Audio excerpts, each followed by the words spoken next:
الناس وبينات من الهدى والفرقان فمن شهد منكم الشهر فليصم. وقال تعالى في موضع آخر: لو أنزلنا هذا القرآن على جبل لرأيته خاشعا متصدعا من خشية الله وتلك الأمثال نضربها للناس لعلهم يتفكرون. وقال تعالى في موضع آخر: إنا نحن نزلنا الذكر وإنا له لحافظون. صدق الله العظيم. کچھ دنوں کے بعد انشاءاللہ رمضان مبارک شروع ہو جائے گا.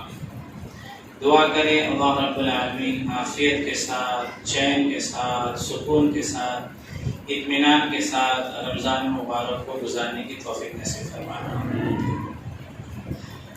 اور رمضان کے تعلق سے جو بہت اہم بات ہے، صرف رمضان ہی بھی نہیں ہمیں اس کا خیال رکھنا ہے، بلکہ پورے سال زندگی بھر اس کا خیال رکھنا ہے. اور جس سے ہم بہت زیادہ لاپرواہی کرتے ہیں، تو جو حالات اور جو پریشانی، جو مصیبتیں ہیں، جہاں پر دوسری وجہ ہیں ہمارے گناہ اور نافرمانی اور جو بھی ہے، اس میں سے ایک بڑی وجہ یہ بھی ہے کہ ہم نے اس چیز سے، جس کا بھی میں ذکر کرنے جا رہا ہوں، اس سے ہم نے لاپرواہی کی، صرف تاک میں سجا کے رکھ دیا. میری مراد اس سے اللہ رب العالمین کا کلام قرآن کریم ہے، جو عظیم الشان کتاب ہے. اور قرآن کو رمضان کے ساتھ بڑی زبردست مناسبت ہے. تو میں یہ کہہ رہا ہوں کہ صرف رمضان ہی کے اندر نہیں، بلکہ پورے سال زندگی بھر ہمیں قرآن کو اپنی زندگی کے اندر داخل کرنا چاہیے. میں نے سوچا کہ بھئی قرآن کے بارے میں بڑی لاپرواہی ہوتی ہے، تو ہم کس چیز کے لیے استعمال کرتے ہیں قرآن، وہ بھی میں آپ کو بتاؤں گا انشاءاللہ. اور کیسے ہمیں قرآن کو پڑھنا ہے، اس کو سمجھنا بھی ہے، اس پر عمل بھی کرنا ہے، اور اس کی تبلیغ بھی کرنا ہے. اگر انشاءاللہ یہ بات جو کہیں جا رہی ہے، دعا کریں اللہ مجھے بھی عمل کی توفیق دے، آپ کو بھی عمل کی توفیق دے. اور ان باتوں پر انشاءاللہ اگر عمل ہو گیا نا، 100% اگر عمل ہو گیا، تو اللہ کی ذات سے امید ہے جو حالات ہیں، جو پریشانیاں ہیں، جو تکلیف ہے، اور بھی کچھ عجیب باتیں، وہ جو پریشانی پہلے گزر چکی پھر ہو سکتی ہیں، وہ جو باتیں سننے میں آ رہی ہیں، اگر ہم نے ان باتوں پر عمل کر لیا، جو بھی اللہ مجھے توفیق دے گا ابھی کہنے کی، تو اللہ کے ذات سے قوی امید ہے کہ اللہ ساری تکلیفوں کو دور فرما دے. اللہ مجھے صحیح طریقے سے کہنے کی توفیق نصیب فرمائے، ہم سب کو سمجھنے کی اور پھر اس پر عمل کرنے کی توفیق نصیب فرمائے. اللہ رب العالمین نے قرآن کریم کے اندر بیان فرمایا: شہر رمضان الذی انزل فیہ القرآن ہدی للناس وبینات من الہدی والفرقان. کہ رمضان مبارک ایسا مبارک مہینہ ہے، ایسا برکت والا مہینہ ہے کہ قرآن جیسی عظیم الشان کتاب کو ہم نے اس مہینے کے اندر نازل فرمایا. تو یہ تو ایک اور آگے بھی آیتیں ہیں، لیکن مجھے کچھ دوسری آیتوں کی طرف بھی توجہ دلانی ہے آپ کی.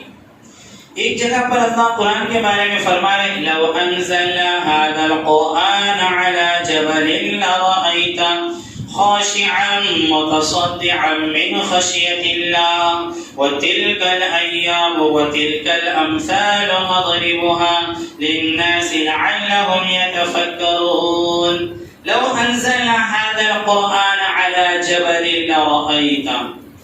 اگر ہم اس قرآن کو پہاڑوں کے اوپر نازل کرتے، اللہ فرما رہے دیکھو قرآن کتنا زبردست طاقت و قوت والا ہے، اور کتنی برکتوں اور رحمت والا ہے. اللہ نے بڑی طاقت و قوت رکھی ہے اس کے اندر، لیکن ہم نے قرآن کو چھوڑ دیا، پڑھنا چھوڑا، سمجھنا چھوڑا، عمل کرنا چھوڑا، اس کی تبلیغ چھوڑی، جس کی وجہ سے ہم ہر وقت ہر لمحے ذلیل و خوار ہوتے چلے جائیں. 150 کروڑ کے قریب مسلمانوں کی آبادی پوری دنیا کے، لیکن کہاں عزت ہے، کہاں شان و شوکت ہے؟ جو مسائل پیدا ہوتے ہیں، جو میٹنگز ہوتی ہے، جو رائے مشورہ ہوتا ہے، کبھی مسلمانوں سے اس تعلق سے کبھی رائے مشورہ نہیں لیا جاتا، کبھی ان سے پوچھا نہیں جاتا. کیوں؟ کیونکہ جو یرفع اللہ الذین بہذا الکتاب ویضع بہ آخرین، کہ اس قرآن کے ذریعے اللہ رب العالمین قوموں کو اونچائی کی طرف لے جاتے ہیں، اور جو قوم قرآن کو چھوڑ دیتی ہے اللہ اسے ذلیل و خوار کر دیتے ہیں. یہ اللہ کا کلام ہے جس کے ساتھ ہم نے بڑی ناانصافی کی ہے، بڑی اس کے ساتھ لاپرواہی کی ہے. تو اللہ فرما رہے کہ اگر ہم اس قرآن کو پہاڑوں کے اوپر نازل کرتے لَرَأَيْتَهُ خَاشِعًا مُتَصَدِّعًا مِّنْ خَشْيَةِ اللَّهِ، تو دیکھتا کہ پہاڑ لرز جاتا اور ریزہ ریزہ ہو جاتا اللہ کے ڈر اور اللہ کے خوف کی وجہ سے. وَتِلْكَ الْأَمْثَالُ نَضْرِبُهَا لِلنَّاسِ لَعَلَّهُمْ يَتَفَكَّرُونَ. اور ہم اس طرح مثالیں بیان کرتے ہیں کیونکہ کچھ باتیں کہنے سے سمجھ میں نہیں آتی ہے، جب اس کی مثالیں دی جاتی ہے، جب تمثیل بیان کی جاتی ہے، جب ایگزامپلز سامنے آتے ہیں تو بات دل و دماغ کے اندر صحیح طریقے سے بیٹھ جاتی ہے. تو اللہ فرما رہے ہم اس طریقے سے مثال بیان کرتے ہیں لعلہم یتفکرون، تاکہ عقل مند اور سمجھدار لوگ اس کے اندر غور و فکر کریں اور اس پر عمل کریں. غور و فکر کرے گا کیونکہ کچھ بات سرسری طور پر سمجھ میں نہیں آتی، جب اس پر غور کیا جاتا ہے اور جب اس کے بارے میں سوچا جاتا ہے ٹھنڈے دماغ سے تو پھر وہ بات بعد میں سمجھ میں آتی ہے. اب اللہ رب العالمین ایک جگہ اور فرما رہے ہیں اِنَّا نَحْنُ نَزَّلْنَا الذِّكْرَ وَإِنَّا لَهُ لَحَافِظُونَ. ہر دور کے اندر قرآن کو، اسلام کو ختم کرنے کی سازش کی گئی، ابھی بھی چل رہی ہے، طرح طرح کی باتیں ہو رہی ہے، اس میں گھبرانے کی کوئی بات نہیں، اسے نظر انداز کرنا چاہیے. مجھے کیا عمل کرنا چاہیے یہ دیکھنا ہے بس. وہ کیا کر رہا ہے، غیر ایمان والا ہو یا ایمان والا ہو، اگر اللہ کے کلام کے لیے وہ انگلی اٹھا رہا ہے کہ یہ آیت ہو یا آیت نہ ہو اور یہ ایسا ہے اور وہ ویسا ہے، وہ اس لیے ہے کہ میں قرآن پڑھتا نہیں، میں نے عمل کیا نہیں اور دنیا کو میں نے بتایا نہیں کہ اللہ کا کلام کیا پیغام دے رہا ہے، جس کی وجہ سے وہ غلط فہمی کا شکار ہے اور قرآن کے بارے میں طرح طرح کی باتیں کر رہا ہے. اگر میں قرآن پڑھتا، سمجھتا، اس پر عمل کرتا تو کوئی اللہ کے کلام پر انگلی نہ اٹھاتا. وہ دیکھتا اوہو اللہ کا کلام اچھے اخلاق کی دعوت دیتا ہے، اللہ کا کلام ایک دوسرے کی مدد کی دعوت دیتا ہے، اللہ کے کلام کے اندر کیا پیغام ہے، بھوکے کو کھانا کھلانا، بغیر کپڑے والے کو کپڑے دینا، بیوہ ضرورت مند کی مدد کرنا. وَيُطْعِمُونَ الطَّعَامَ عَلَى حُبِّهِ مِسْكِينًا وَيَتِيمًا، محتاج کی، فقیر کی، مسکین کی مدد کرنا، واہ کے لیے نہیں، عزت و شہرت کے لیے نہیں، مشہور ہونے کے لیے نہیں، صرف اس لیے کہ اللہ ہم سے راضی ہو جائے. تو اگر یہ پیغام انسانیت تک پہنچتا تو کوئی بھی اللہ کے کلام پر انگلی نہ اٹھاتا.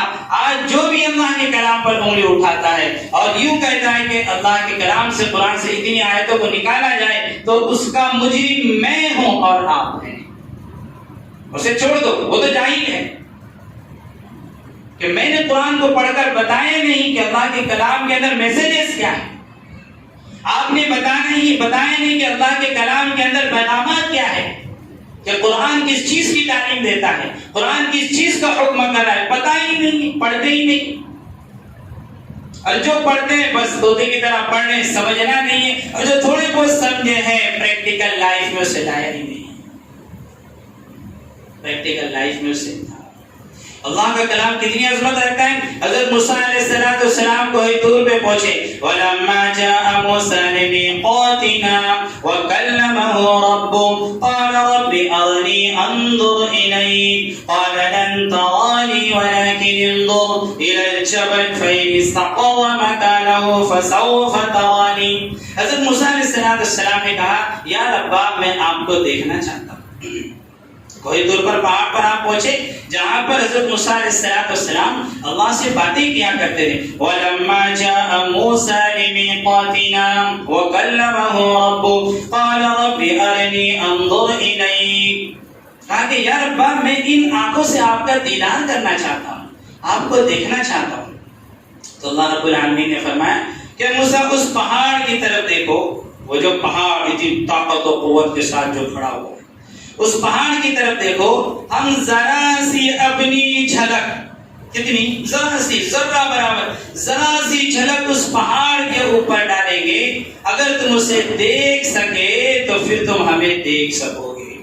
اسے دیکھو، وہ پہاڑ اگر صحیح سالم رہ گیا، اگر تم نے اسے صحیح طریقے سے دیکھ لیا، پھر میں اپنا تمہیں دیدار کروں۔ پھر کیا ہوا؟ فَلَمَّا تَجَلَّى رَبُّهُ لِلْجَبَلِ جَعَلَهُ مُوسَى وَخَرَّ صَعِقًا۔ اللہ رب العالمین نے جب اپنی ذرا سی تجلی اس پہاڑ کے اوپر ڈالی تو پہاڑ خوف کی وجہ سے ریزہ ہو گیا اور حضرت موسیٰ علیہ السلام بے ہوش ہو۔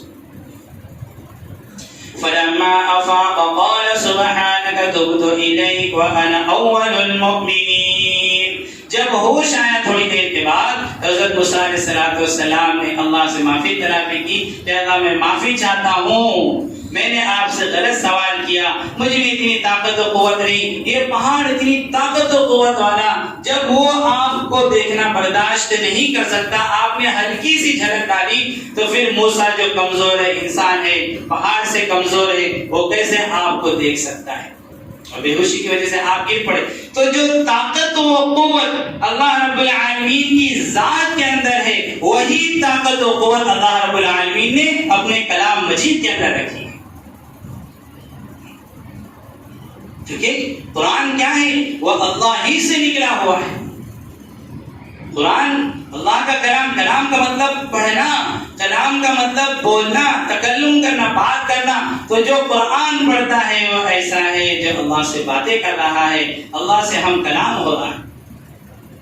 تو جتنی بڑی ناانصافی اور جتنی لاپرواہی ہم نے قرآن کے ساتھ کی ہے، اگر قرآن کو جیسے آتا ہے، حدیث کے اندر آتا ہے کہ جو قرآن کی تلاوت کرتا ہے، سورہ ملک کی ہے، سورہ یاسین کی ہے، سورہ واقعہ کی ہے، تو جب اسے قبر کے اندر لٹایا جائے گا، اگر یہ اللہ کے کلام کی تلاوت کرتا تھا تو عذاب دینے والے فرشتے بھی آئیں گے، سانپ بچھو بھی آئیں گے، پیر کے پاس سے آئیں گے، تو قرآن ایک نوجوان خوبصورت نوجوان کی شکل کے اندر آئے گا اور انہیں دور بھگائے گا۔ پھر ان کی ہمت نہیں ہے سانپ بچھو ازدہی کے اور عذاب دینے والے اور تکلیف دینے والے فرشتوں کی کہ وہ قریب آ سکے، انہیں بھگائے گا اور وہ کہے گا یہ تو مجھے پڑھا کرتا تھا، تم قریب نہیں آ سکتے۔ دائیں طرف سے آئے گا، یہاں سے بھی قرآن انہیں بھگائے گا، بائیں طرف سے آئے گا قرآن، یہاں سے بھی انہیں بھگائے گا، سر کی طرف سے آئے گا قرآن، یہاں سے بھی اسے بھگائے گا کہ تم عذاب نہیں دے سکتے، اس بندے کو تکلیف نہیں پہنچا سکتے کیونکہ یہ میری تلاوت کیا ہے۔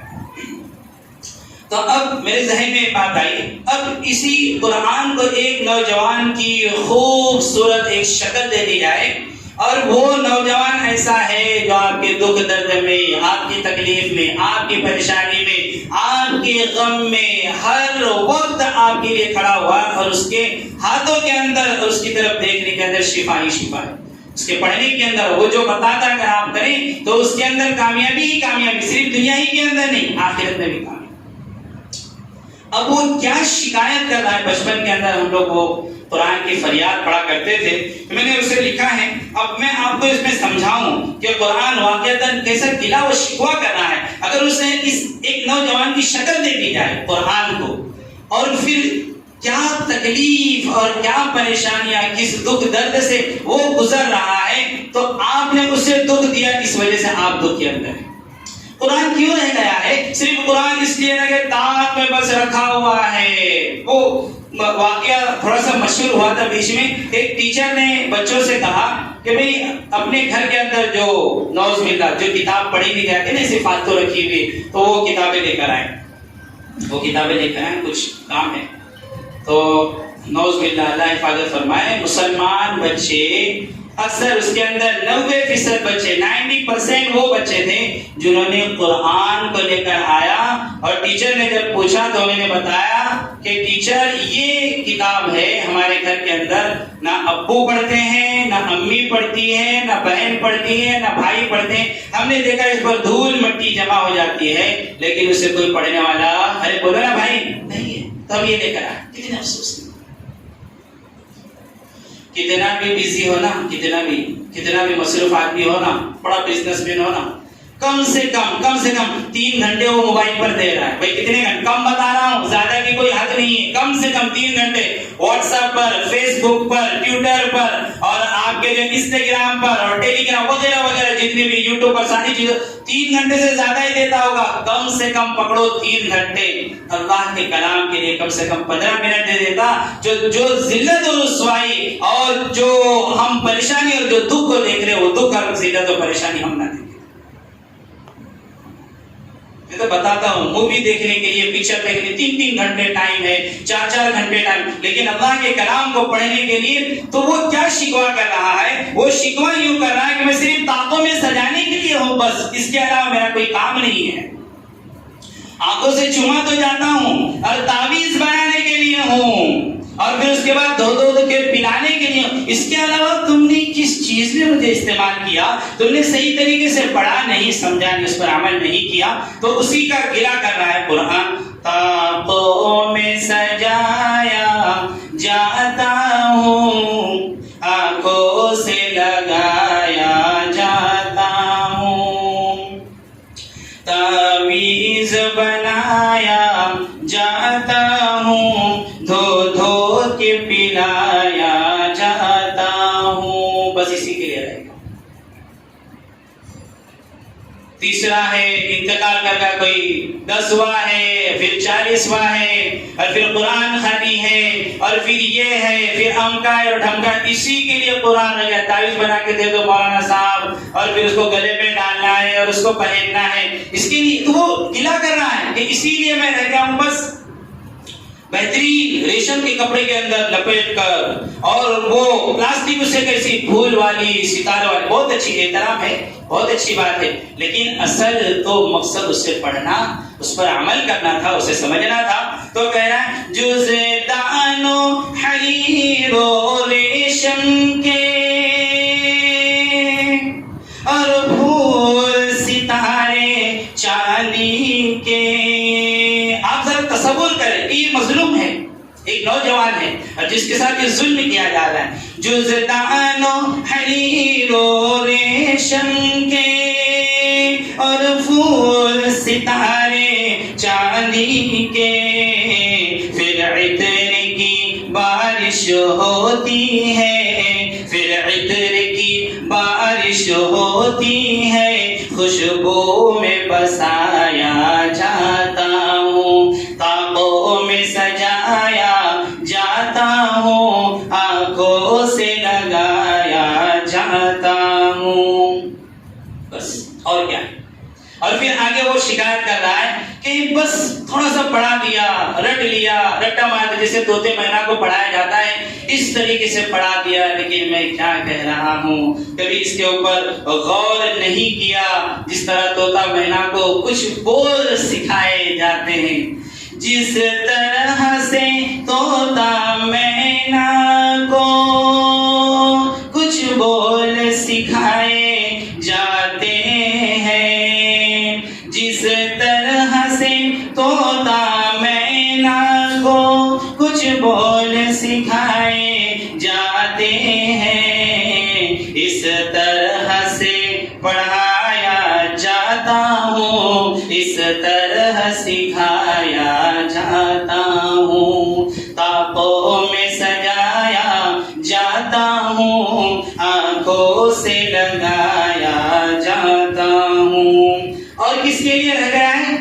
گلا کر رہا ہے. اور کس کے لیے؟ جب جھگڑا ہو گیا میاں بیوی کا، جب ایک دوسرے کے اوپر شک ہونے لگا، اور جب تکرار ہونے لگی، اور جب آرگیومنٹ ہونے لگا، اور جب بحث ہونے لگی، اور جب اختلاف اور جھگڑے، تو بیوی کہتی ہے تو قرآن پکڑ، شوہر کہتا ہے تو قرآن پکڑ، اور کھا قرآن کی قسم، اور کھا اللہ کے کلام کی قسم. تو یہ گلا کر رہا ہے کہ بس بحث اور جھگڑے کے لیے میں اٹھانے کے لیے رہ گیا ہوں، پڑھنے سمجھنے کے لیے عمل کرنے کے لیے میں نہ رہا ہوں. جب قول قسم لینے کے لیے تکرار کی نوبت آتی ہے، جب قول قسم لینے کے لیے تکرار کی نوبت آتی ہے، پھر میری ضرورت پڑتی ہے ہاتھوں میں اٹھایا جاتا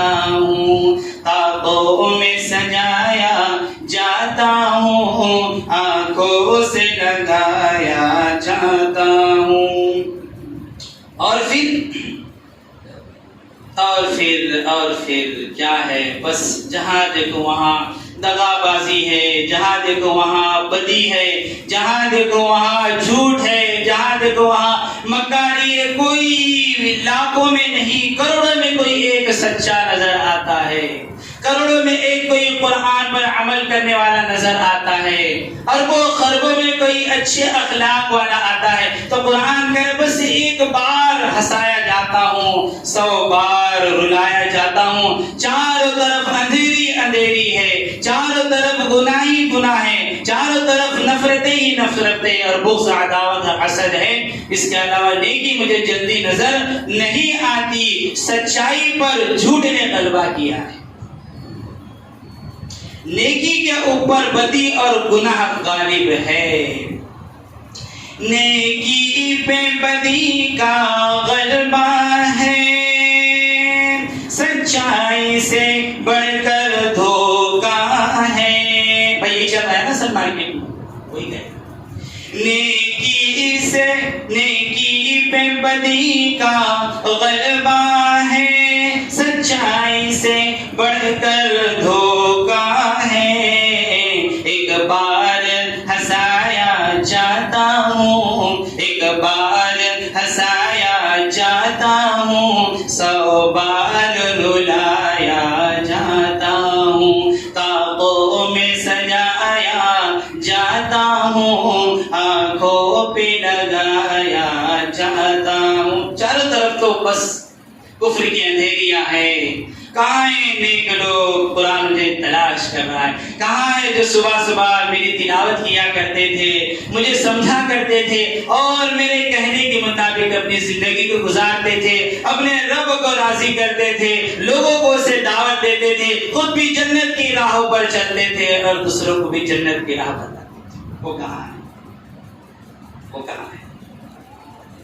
اور پھر دعوے ہمارے، ہم تو مسلمان ہیں، ہم تو اللہ کے کلام کو پڑھنے والے ہیں، ہم تو اللہ کے کلام کے ماننے والے ہیں، ہم تو اللہ کے کلام پر یقین رکھنے والے، اس کا بھی وہ گلہ کر رہا ہے اور شکوا کر رہا ہے، نہیں نہیں نہیں نہیں نہیں۔ جب آپس میں جھگڑے ہوتے ہیں، جب طلاق کا مسئلہ آتا ہے تو تم کورٹ کچہری کا دروازہ کھٹکھٹاتے ہو، تم مولوی کے پاس، مفتی صاحب کے پاس، امام صاحب کے پاس نہیں آتے ہو کہ میرے قرآن کے اندر کیا اس کے اندر پیغام رکھا ہوا ہے، طلاق کا مسئلہ آ گیا ہے، کس طریقے سے ہمیں الگ ہونا ہے، بیوی کا کیا خرچ ہے۔ نہیں نہیں، ایسے وقت میں تو ہم چوکی کا دروازہ کھٹکھٹاتے ہیں، کورٹ کچہری کے اندر جاتے ہیں اور دعویٰ یہ ہے کہ قرآن سے عقیدت اور محبت رکھتے، جھوٹے ہو۔ قرآن کہے، قرآن کہے جھوٹے ہو، تم سچے نہیں۔ اگر تم واقعتاً مجھ سے محبت کرتے تو تکلیف اور پریشانی اور طلاق اور دوسرے مسئلوں کے اندر میری ہی طرف آتے۔ یہ مجھ سے عقیدت کے دعوے، قانون پہ راضی غیروں کے، یہ مجھ سے عقیدت کے دعوے، قانون پہ راضی غیروں کے، مجھے یوں بھی رسوا کرتے ہیں، مجھے یوں بھی رسوا کرتے ہیں، ایسے بھی ستایا جاتا ہوں، طاقوں میں سجایا جاتا ہوں، آنکھوں سے لگایا جاتا ہوں، تعویذ بنایا جاتا ہوں، دھو دھو کے پلایا جاتا ہوں۔ یہ ہے قرآن کے ساتھ اللہ نے کس لیے دیا تھا اور کس لیے ہم اسے استعمال کر رہے ہیں۔ کہاں جا رہی ہے ہماری زندگی؟ قرآن سے ہٹ کر، قرآن کے جو پیغامات ہے، قرآن کے جو تعلیمات ہے، اس سے بالکل ہٹ کر زندگی گزار۔ یہ قرآن کا حق تھا ہم پر، قرآن کے کچھ حقوق بتلائے گئے۔ سب سے پہلا حق الف لام میم ذالک الکتاب لا ریب فیہ ھدی للمتقین، یہ سب سے پہلا حق ہے کہ اللہ کے کلام کے بارے میں ذرہ برابر بھی شک و شبہ نہ ہو۔ ذرہ برابر. یہ اللہ کا کلام ہے, اللہ ہی کی طرف سے نازل ہوا ہے, اس میں ذرہ برابر بھی شک نہ ہو. یہ قرآن کا سب سے پہلا حق ہے. دوسرا حق قرآن کا اسے پڑھنا ہے, اس کی تلاوت کرنا ہے, صبح و شام اپنی زندگی کے اندر اسے لانا ہے. صبح و شام اپنی کچھ صورتیں قرآن کی ایسی ہیں جسے آپ پڑھو, اللہ آپ کے روزی کے مسئلے کو حل کرے گا, اللہ آپ کی بیماری کو دور کرے گا, اللہ آپ کی مصیبت اور پریشانیوں کو اور تکلیفوں کو دور کرے گا. لیکن کوئی پڑھے تو صحیح, کوئی پڑھو نہیں صحیح. دوسرا حق ہے قرآن کی تلاوت کا روزانہ تھوڑا ہی ہو, مختصر ہی ہو, روزانہ قرآن کی تلاوت. آپ کے کھانے سے زیادہ, آپ کے پینے سے زیادہ, آپ کے کپڑے سے زیادہ, آپ کے سونے سے زیادہ, اور آپ کے آفس اور آپ کے جاب اور آپ کے کاروبار اور آپ کی تجارت اور آپ کی کھیتی اور آپ کی زراعت سے بھی زیادہ اللہ کا کلام پڑھنا ضروری ہے, ضروری ہے. کیونکہ آپ کاروبار اور تجارت کے اندر اور کھانے پینے کے اندر اگر اس میں نقصان ہو گیا تو صرف دنیا کا نقصان ہوگا. لیکن اگر اللہ کے کلام سے روگردانی کی, اس پر توجہ نہ کی, اور ویسے حال جیسے ابھی حال ہے, تو دنیا بھی برباد ہوگی اور آخرت بھی برباد ہوگی. بھئی کھانے پینے کے اندر کمی ہو جائے تو کمزوری ہی آئے گی نا, اور کیا ہوگا. کاروبار کے اندر آگے پیچھے ہو گیا, دنیا ہی کا نقصان ہوگا نا, اور کیا ہوگا. لیکن اگر اللہ کے کلام کے ساتھ وہی رویہ رہا جو اس وقت ہے, تو پھر اس سے بھی پرخطر اور اس سے بھی خطرناک اور اس سے بھی گندے اور اس سے بھی برے حالات کے لیے تیار ہو جاؤ. کیا دوسرے پر انگلی اٹھاتے, وہ غیر ایمان والا, وہ مسلمان نہیں ہے, وہ شیعہ ہے, اور وہ ایسا ہے اور وہ ایسا ہے, اور اس نے قرآن پر انگلی اٹھائے. تو نے کیا کیا, تو نے کیا کیا, تو نے کون سا قرآن کا حق ادا کیا. تو کتنا قرآن پڑھتا ہے, اور پڑھتا ہے تو کتنا سمجھتا ہے, اور سمجھتا ہے تو کتنا عمل کرتا ہے, اور تو نے قرآن کو کتنا پھیلایا ہے. یہ قرآن کا حق ہے. دوسرے سے کیا گلا کریں, کیوں دوسرے کو کہہ رہے ہو, خود اپنی زندگی کو قرآن کے مطابق ڈھالو, خود اپنی زندگی کو قرآن کے مطابق بناؤ, پھر کوئی انگلی اٹھانے والا نہیں اٹھائے گا. ایک انگلی دوسرے کی طرف جاتی ہے, چار میری طرف آ رہی. اپنے من میں ڈوب کر پا جا سراغ زندگی, دل کے پھپولے جل اٹھے سینے کے داغ سے, اس گھر کو آگ لگ گئی گھر کے چراغ سے. تو ہم نے تو خود اپنے آپ کو برباد کیا قرآن کو چھوڑ کر, دوسرے پر کیا انگلی اٹھائے. تو قرآن پر شک نہ کرنا پہلا حق, قرآن کو پڑھنا دوسرا حق, قرآن کو سمجھنا تیسرا حق, اور اس پر عمل کرنا یہ چوتھا حق, اور پانچواں حق اس کی تبلیغ کرنا. میں نے مختصر میں بتا دیا, وقت ہو گیا. اللہ رب العالمین سے دعا کریں کہ اللہ رب العالمین ان باتوں پر صحیح طریقے سے ہم تمام کو عمل کرنے کی توفیق نصیب فرمائے. قرآن کو سینے سے لگانے کے ساتھ احترام اکرام کرنے کے ساتھ اسے پڑھنے کی, سمجھنے کی, عمل کرنے کی توفیق نصیب فرمائے, اس کی تبلیغ کی توفیق نصیب فرمائے. تو انشاءاللہ جو حالات اور جو تکلیفیں اللہ اسے دور کرے گا, اللہ عمل کی توفیق نصیب فرمائے. آمین وآخر دعوانا الحمدللہ رب العالمین. جن کی سنت بات سنت ادا کر لیں. سفید پٹے پر سارے بیٹھے ہوئے, ہو سکے تو گیٹ پہ بھی تالا لگا دیں, اور بھی سفیر مدرسے سے ان کا بھی تعاون.